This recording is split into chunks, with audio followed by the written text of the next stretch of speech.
வணக்கம். செல்வகுமாரின் முக்கடல் காற்று பற்றிய அறிவிப்பும் இலங்கைக்கான வானிலை ஆய்வறிக்கையும் 2025 பிப்ரவரி 7 வெள்ளிக்கிழமை அதிகாலை நிலவர ஆய்வறிக்கை. முதலிலே முக்கடல் காற்று பற்றிய அறிவிப்பு. அதிகாரப்பூர்வ முக்கடல் காற்று பற்றிய அறிவிப்பிற்கு இந்திய வானிலை ஆராய்ச்சித்துறை அறிக்கையை பார்க்கவும். காற்றை பொறுத்தவரைக்கும் தொடர்ச்சியாக வீசக்கூடிய காற்று ஏதுமில்லை. ஆனால் குமரிக்கடல் மன்னார் வளைகுடாவிலே திடீரென்று வீசக்கூடிய காற்று இருக்கும். அது 35-40 கிலோமீட்டர் வேகத்தில் குமரிக்கடல் மன்னார் வளைகுடாவில் இருக்கும்.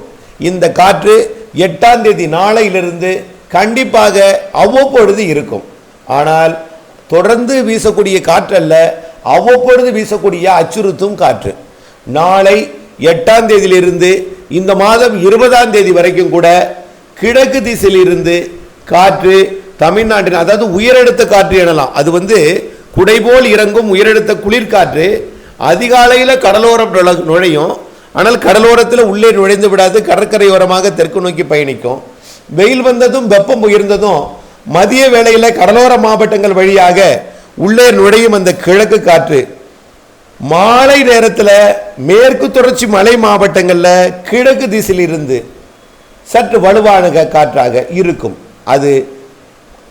அதாவது அச்சுறுத்தும் காற்று, பாதிக்கும் காற்று அல்ல. கிழக்கு திசையில் இருந்து தரையில் வீசும் காற்று, காற்றாலை கூட, அதாவது காற்று பகுதியில் தாராபுரம் மற்றும் அதாவது இந்த காற்று பகுதியில், அதாவது கணவாய் பகுதிகளில் மேற்கு பகுதியில் காற்று வலுவாக இருக்கும். அதாவது பாலக்காட்டில் காற்று பகுதி என்பது பாலக்காடு, அதே போல புனலூர். இப்பொழுது வடகிழக்கு பருவமழை காலம் மற்றும் குளிர்காலத்தில் காற்று பகுதி என்பது புனலூர் மற்றும் பாலக்காடு. ஆனால் அதே நேரத்தில் கிழக்கு பகுதியிலும் காற்று இருக்கும். காற்றாலைகள் கிழக்கு திசை நோக்கி சுழலும். வரக்கூடிய 8ஆம் தேதியிலிருந்து 20ஆம் தேதி வரை மாலை நேரங்களில், முன்னிரவு நேரங்களில் சற்று வலுவான காற்று மலை பகுதிகளில், கணவாய் பகுதிகளில் கிழக்கு திசையிலிருந்து மேற்கு திசை நோக்கி, கணவாயை நோக்கி, அரபிக் கடலை நோக்கி வீசும் காற்று இருக்கும்.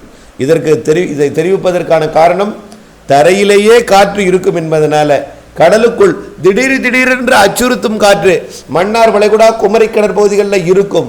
அதே நேரத்தில் வடகடலோரம் டெல்டாவில் இருக்காது. காரணம், குடைபோல் இறங்கும் காற்று. அந்த காற்று உள் தமிழகம் கடலோர மாவட்டங்களின் உள்பகுதி போய் தான் தரைப்பகுதியை தொடும். கடலோரம் தொட்டாலும் அது கடலில் இருந்து வரக்கூடிய காற்றல்ல. கடலிலிருந்து வந்தாலும் அது குளிர் அலையை மட்டும் கொடுக்கும், அச்சுறுத்தும் காற்றாக இருக்காது, அதாவது பாதிக்கும் காற்றாக இருக்காது.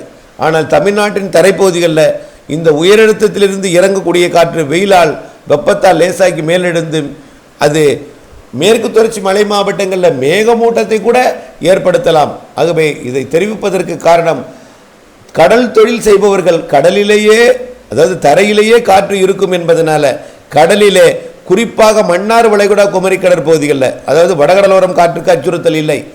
அது தெற்கே போக போக, தொலைவிற்கு போக போக தான் அந்த உயரழுத்த காற்று தரையை தொடும். அதன் அடிப்படையில் மன்னார் வளைகுடா மற்றும் குமரி கடற்பகுதிகளில் கண்டிப்பாக கிழக்கு திசை காற்று இலங்கையிலிருந்து, அதே போல் மன்னார் வளைகுடாவின் வடக்கு பகுதியிலிருந்து, கிழக்கு வடகிழக்கு திசையிலிருந்து குமரி கடற்பகுதிகளிலையும் மன்னார் வளைகுடா தெற்கு பகுதியிலையும் விட்டு எப்பொழுதாவது வீசக்கூடிய காற்று இருக்கும். இதை அறிவிப்பதற்கான காரணம், மீன்பிடித்து கொண்டிருப்பவர்கள், கடல் தொழில் செய்பவர்கள் திடீரென்று ஒரு காற்று வீசும் என்பதை நினைவில் கொண்டு சற்று முன்னெச்சரிக்கையுடன் இருக்க வேண்டும் என்பதற்காகத்தான். ஆகவே கடல் தொழில் செய்யலாம், தடை விதிப்பதற்கான வாய்ப்பு இல்லை. அப்படியே தடை விதித்தாலும் இந்த 12-13 தேதிகளில் தடை விதிப்பதற்கு வாய்ப்பு இருக்குது.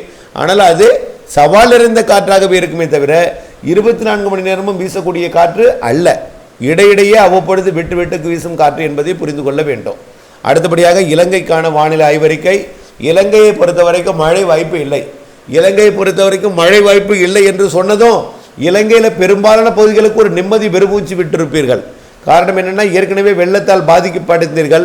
அணைகள் நீர் திறக்கப்பட்டு தாழ்வான பகுதிகளில் நீர் சூழ்ந்தது, அறுவடை முற்றிலுமாக பாதித்தது, உணவு தானிய உற்பத்தி மிக மோசமாக பாதித்தது.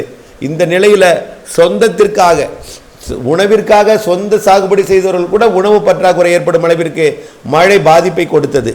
ஆனால் இப்பொழுது மழை விலகி இருக்கிறது. அதாவது காற்று சுழற்சி முன்னேற விடாமல் நிலநடுக்கோட்டுக்கு தெற்கே இருக்கக்கூடிய தாழ்வு அமைப்புகள், புயல்கள், 2 புயல்கள், அது நிலநடுக்கோட்டுக்கு தெற்கே இருக்கக்கூடிய நிகழ்வை நோக்கி வடதுருவ காற்றை ஈர்ப்பதன் காரணமாக நிகழ்வையும் தன்பக்கம் ஈர்த்து வைத்துக் கொண்டிருக்கிறது நிலநடுக்கோட்டை ஒட்டி சுமத்ரா தீவு அருகே. இதனால் காற்று சுழற்சி எட்டி பிடித்து மழைப்பொழிவை கொடுக்கவில்லை. இந்த 2 புயல்களும் செயலிழந்த பிறகு காற்று சுழற்சிகள் முன்னேறும். அதன் அடிப்படையில் பார்க்கும் பொழுது மார்ச் முதல் வாரத்தில் மழை வாய்ப்பு இருக்கிறது. பிப்ரவரி மாதத்தை பொறுத்த வரைக்கும் 12, 13, 14 மிரட்டு வானிலையும், அதற்கு அடுத்தபடியாக 22, 23, 24 தேதிகளிலே ஒரு மிரட்டு வானிலையும் கொடுக்கும். 12, 13, 14 மிரட்டி விட்டு போய்விடும், தூறல் விடலாம். ஆனால் 22, 23, 24 தூறல் நனைக்கும் மழைப்பொழிவு வாய்ப்பு இருக்கிறது. ஆனால் மழைக்கு வாய்ப்பில்லை இலங்கையை பொறுத்த வரைக்கும். ஆக இலங்கைக்கு மழை என்றால் மார்ச் முதல் வாரத்தில் 2ஆம் தேதியிலிருந்து தெரிகிறது. ஆகவே அந்த மழைப்பொழிவும் எந்த இடையூறும் இல்லாமல் இருந்தால்தான் அந்த காற்று சுழற்சி முன்னேறி வரும்.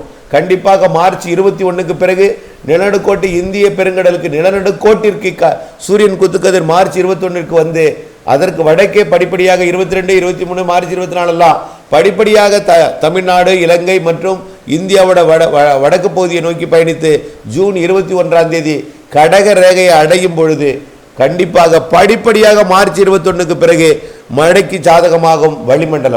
வளிமண்டலம் மட்டுமே இடையூறாக இருக்கிறது. கடல் நீரோட்டமும் மிகச் சாதகமாக இருக்கிறது. வளிமண்டலமும் விரைவிலே சாதகம் அடையும். அதாவது மார்ச் 21க்கு பிறகு முற்றிலுமாக சாதகம் அடையும். அப்பொழுது கோடை மழை இலங்கை மற்றும் தமிழ்நாட்டிற்கு கண்டிப்பாக இருக்கிறது என்பதை நீங்கள் புரிந்து கொள்ள வேண்டும். ஆகவே ஒட்டுமொத்த இந்திய தீபகற்பத்திற்கு கோடை மழை நன்றாக இருக்கிறது. தென்மேற்கு வடகிழக்கு பருவமழை நன்றாக இருக்கிறது. அதை தாண்டிதான் இலங்கையை தாண்டிதான் தமிழ்நாட்டிற்கே மழைப்பொழிவை கொடுக்கும் அமைப்புகள் இருக்கும் என்பதனால கண்டிப்பாக இலங்கைக்கும் கோடை மழைப்பொழிவுகள் இருக்கிறது என்பதை நினைவில் கொண்டு மாதம் முழுவதும் மழை பொழிந்து விடாது. வெயிலுக்கிடையே மாதத்திற்கு 3 நாள் மழை இருக்கும். சில நாட்கள் அவ்வப்பொழுது தூறலை கொடுக்கும். அதாவது 10 நாட்களுக்கு ஒரு முறை நிகழ்வுகள் வந்தாலும் சில நிகழ்வுகள் தூறலை கொடுத்துவிட்டு நனைக்கும் மழைப்பொழிவை கொடுத்துவிட்டு போகும். ஆனால் ஏதேனும் ஒரு நிகழ்வு, மாதத்திற்கு ஒரு நிகழ்வு, தலா ஒரு நிகழ்வு, மாதத்திற்கு 3 நாள் சற்று கனமழை முதல் கனமழை வரை கண்டிப்பாக கொடுக்கும் குறைந்தபட்சம் என்பதை தெரியப்படுத்த விரும்புகிறேன். ஆகவே வானிலை அமைப்பை பொறுத்த வரைக்கும் வளிமண்டலம் சாதகமானதும் மழைப்பொழிவிற்கு சாதகம். இப்பொழுது அறுவடைக்கு இடையூறு இல்லை, இடைவெளி இருக்கிறது என்பதை அறிந்து திட்டமிட்ட வேளாண்மை செய்திடவும் அறுவடை செய்திடவும் கேட்டுக்கொள்கிறேன். இலங்கை மக்களுக்கும் ஒன்று சொல்கிறேன், மழைநீர் சேகரிப்பு அமைப்பை ஏற்படுத்தி கொள்ளுங்கள். வரும் காலங்களிலே கண்டிப்பாக ஆண்டில் பெய்யக்கூடிய மழை 6 நாளில் பெய்யும். பருவமழையில் பெய்ய வேண்டிய மழை 10 நாளில் பொழிந்துவிடும் பருவமழை. ஆகவே இதெல்லாம் இயற்கை அமைப்பில் நிறைய மாறுபாடு ஏற்பட்டிருக்கிற காரணத்தினாலே சீரான மழைப்பொழிவுகள் இருக்காது. குறிப்பிட்ட நாளில் கொட்டும் மழை, பிற நாட்கள் இடைவெளி கொடுத்துவிடும். இதெல்லாம் இருக்கும். விவசாய பணிகளை சிறப்பாக செய்ய கைவசம் நீர் தேக்கி கவலையின்றி விவசாயம் செய்ய வேண்டும். அதற்கு மழைநீர் சேகரிப்பு அமைப்பை ஏற்படுத்த வேண்டும் என்பதை புரிந்து கொண்டு 10% இடத்துல மழைநீர் சேகரிப்பு அமைப்பை ஏற்படுத்துங்கள். ஆகவே இலங்கையை பொறுத்த வரைக்கும் பொருளாதாரத்தில் மிகவும் அதுவும் பின்தங்கி இருக்கிற நிலையில், மக்கள் அதை விட பின்தங்கி இருக்கிற நிலையில் மழைநீர் சேகரிப்பு அமைப்பு அமைத்தால் சிறப்பு என்பதை அறிவிக்கிறேன். உங்களுடைய பொருளாதார அடிப்படையில் நீங்கள் யோசித்துக் கொள்ளுங்கள் என்பதையும் உங்கள் முடிவுக்கு விட்டுவிடுகிறேன். ஆகவே கோடை மழை இருக்கிறது. இப்பொழுதைக்கு பிப்ரவரியில் அறுவடைக்கு இடையூறு கொடுக்கும் மழை வாய்ப்பு என்பது பெரிதாக இல்லை. தூறல் இருக்கும். 22, 23 மற்றும் மார்ச் 1, 2, 3, 4 தேதிகள் எல்லாம் இருக்கிறது என்பதை நினைவில் கொண்டு அப்டேட்ஸுடன் இணைந்திருந்து பணி செய்து லாபம் அடைந்து அன்போடு கேட்டுக்கொள்கிறேன். நன்றி.